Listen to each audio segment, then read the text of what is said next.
The worst days of my addiction, I was homeless, cold, wet, tired, just feeling hopeless. Family didn't want me around because they were afraid I would steal from them or use them in some way to continue in my addiction. I was just broken and tired. I just wanted to go to sleep and not wake up.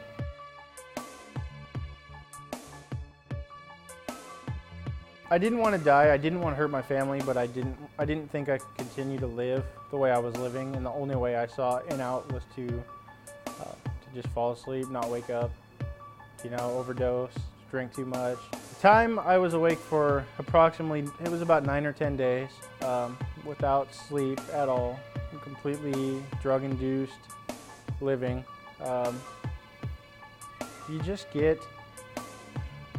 You're not in your right mind. I was very paranoid. I felt like everybody I knew and people that I didn't know were out to get me. I felt like people were listening in on phone calls. I felt like people were watching the houses I was at.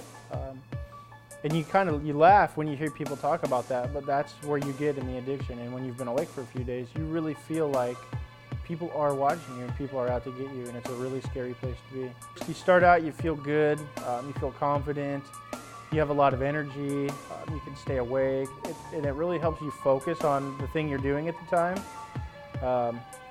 But then that starts to go away. You start to need more and more to keep that going, and you start to get less of the benefits out of it and more of the consequence the longer you use it.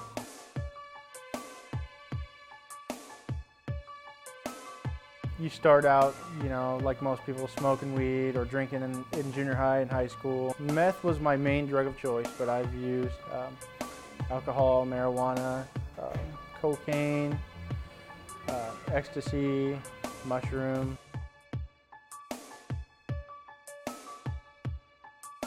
One night, I had ran out of drugs. I didn't have anywhere to go. I called my sister Jennifer's cell phone, my younger sister, and she came and picked me up. And I had her drive me around and try to find a place where she could drop me off where I could sleep.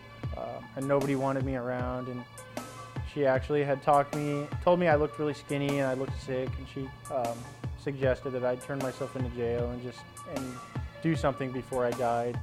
She talked about the Bible, and I just felt really compelled that I should just do the right thing. And I just wanted to sleep. I wanted to be done with it. And so she drove me to jail at midnight. And I turned myself in. My PO was willing to let me go to a treatment center from jail, and I could get out early on a pass. So I did about 3.5 or 4 months of my sentence, and I started thinking about coming to a treatment center, and I filled out applications for every place I could. And I figured 6 months to a year would be like the max I would ever do. And it just so happened that the only people that responded back were Union Gospel Mission LifeChange.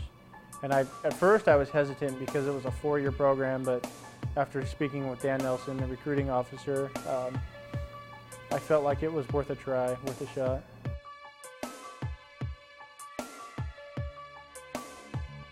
From my own experience, I know that you couldn't convince anybody in that age they're going to make their own decision.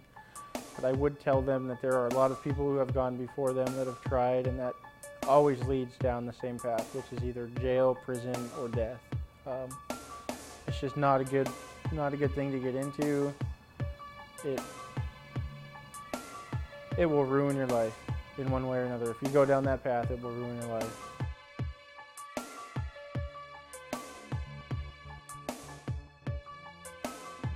I believe that God is real, and that He pulled me out of the crap that I had gotten myself into.